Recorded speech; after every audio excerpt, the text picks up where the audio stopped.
What if I told you that in 1985, the Philadelphia Police Department dropped a bomb from a helicopter onto a residential home in a black neighborhood? What if I told you that the city let the fire burn, destroying 61 homes and killing 11 people, including 5 children? And what if I told you that despite federal courts finding the city used excessive force and violated constitutional protections, no city officials or police officers were criminally charged? Today, we're examining the 1985 MOVE bombing, one of the most shocking acts of state violence in modern American history. Before I show you who MOVE was, how the conflict escalated, and why the federal court called this unconscionable, make sure you hit the subscribe button and ring the notification bell, because this is the kind of state violence against black communities they rarely discuss.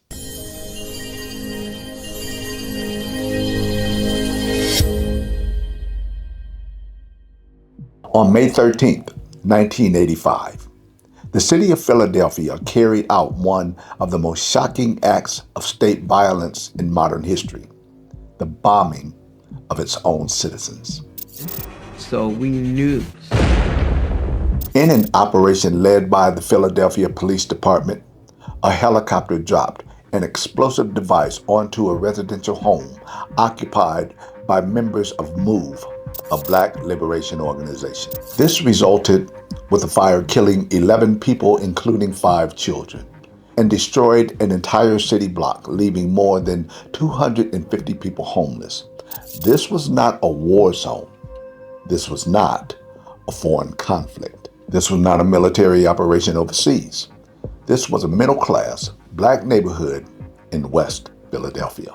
The MOVE bombing stands as a powerful example of how race, policing, and government authority intersected in ways that produced catastrophic and arguably illegal violence against black Americans. MOVE was founded in 1972 by John Africa-born Vincent Leapart, a black activist who promoted a back-to-nature lifestyle. The group advocated for environmental justice, animal rights, and communal living. They rejected modern technology, government authority, and corporate systems. Although MOVE's beliefs were unconventional, they were not unique in the broader context of the 1970s activism. However, the group's confrontational style, using bullhorns to broadcast political messages and openly challenging police, made them a frequent target of law enforcement. Tensions escalated significantly in 1978 when a police raid on a MOVE residence led to a shootout that killed a police officer. 9 MOVE members were later convicted and imprisoned. This event shaped how authorities viewed MOVE moving forward, not as just activists, but as a dangerous and radical threat. Now that you understand who MOVE is and how the 1978 police raid helped to shape how authorities viewed them, stay with me, because what comes next shows how the conflict escalated in the 1980s. By the early 1980s, MOVE had relocated to 6221 Osage Avenue, a predominantly black middle-class neighborhood. Residents complained about noise, confrontation, and the group's increasingly fortified home, which included a bunker-like structure on the roof. City officials, including Philadelphia's first black mayor, Wilson Goode, faced mounting pressure to address the situation. Police obtained several arrest warrants for several MOVE members on charges including weapons violations and making threats. Authorities framed the MOVE as a public safety issue, even labeling the group a terrorist organization. However, it is critical to note that disputes between residents and disruptive neighbors are typically handled through negotiation, arrest, and targeted enforcement, not military-style assaults. The city argued that force was necessary to execute arrest warrants, removed heavily armed occupants in what they described as a dangerous standoff, and restore order to the neighborhood. The police developed a plan to use tear gas and technical teams to force MOVE members out safely. But when MOVE members did not comply and reportedly fired at police, the situation escalated rapidly. Officers fired over 10,000 rounds of ammunition into the home. Even at this stage, the use of force was already extreme, yet what followed would go far beyond any conventional law enforcement response.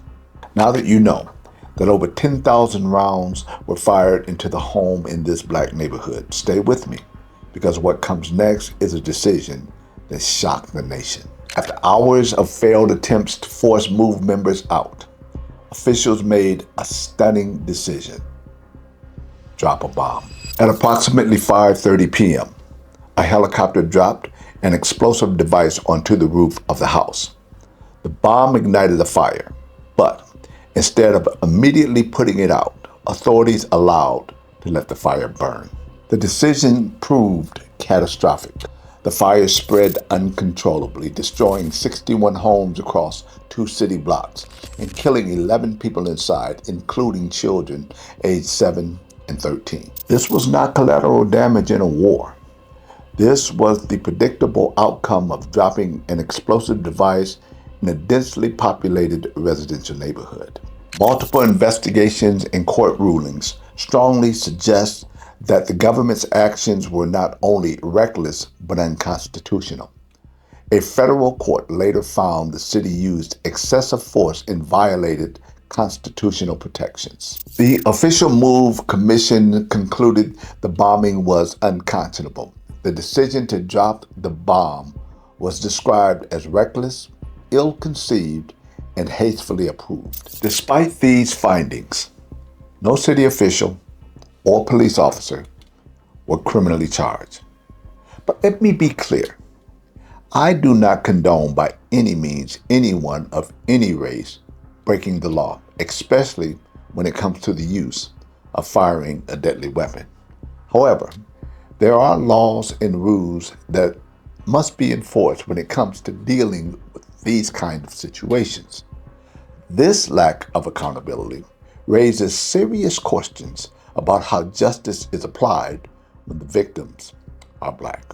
Now you see, the federal court found the bombing unconstitutional, but no one was criminally charged. So stay with me, because what comes next examines the central role of race in the decision. Race is central to understanding the MOVE bombing, not essential.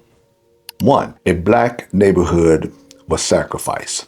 The bombing occurred in a predominantly black neighborhood.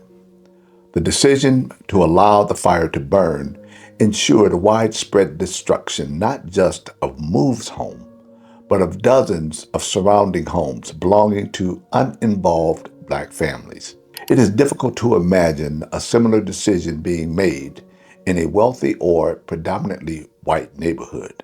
2. Dehumanization of MOVE members. Authorities labeled MOVE as extremists or terrorists, which made it easy to justify extreme force.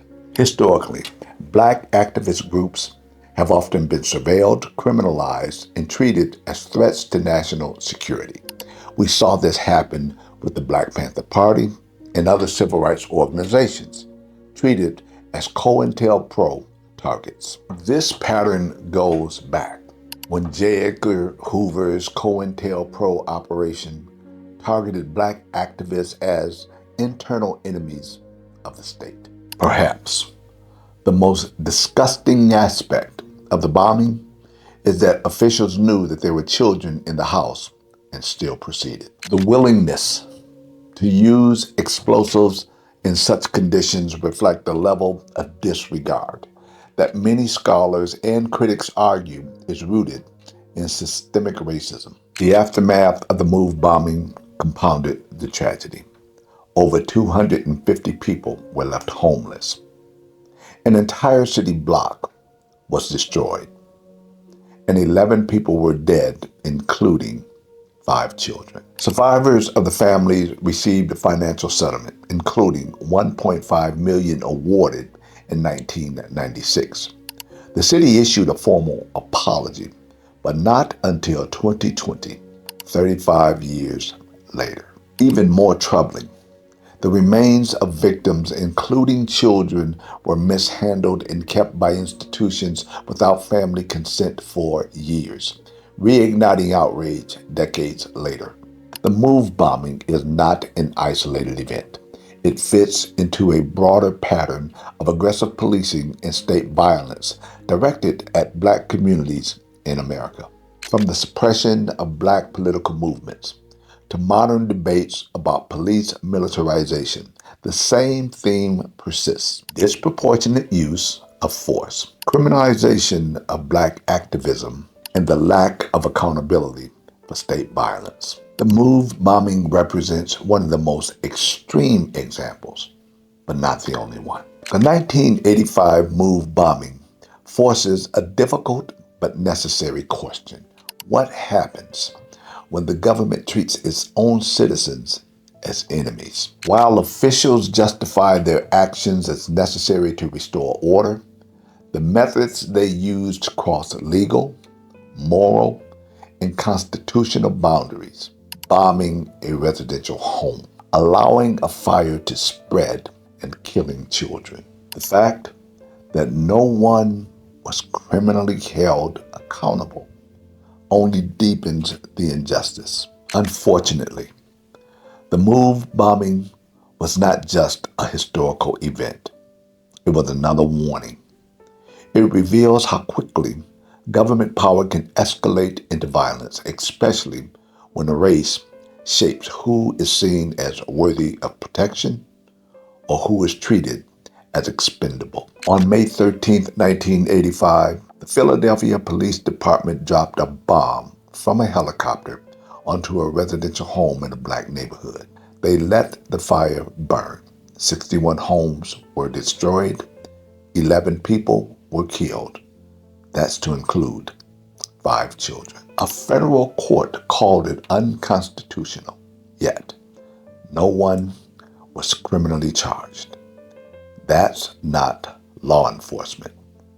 That was state violence. If this video showed you how the 1985 move bombing revealed the extremes of state violence against black communities, I need you to do 4 things for me right now. First, subscribe and hit the notification bell. This is the kind of state violence they rarely discuss in depth, and you need to see every video we release. Second, like this video and share it with your family, your friends, your community. When we're evaluating the plight of blacks in America, people need to know what happened on May 13th, 1985. Third, leave a comment and answer these questions so others can learn. 1. How does knowing that the city dropped a bomb on its own citizens change how you see police power? 2. What does it mean that a federal court found this unconstitutional, but no one was criminally charged? And 3, how do we teach the next generation about state violence against black communities? 4, explore the sources and books on this topic in our complete Black History Library at the link in the pinned comments below. The Philadelphia Police Department dropped a bomb on a residential home, let the fire burn, destroyed 61 homes, killed 11 people, including 5 children. The federal court called it unconstitutional. Criminal charges, 0. Subscribe, share, and speak the truth. I'll see you at the next video.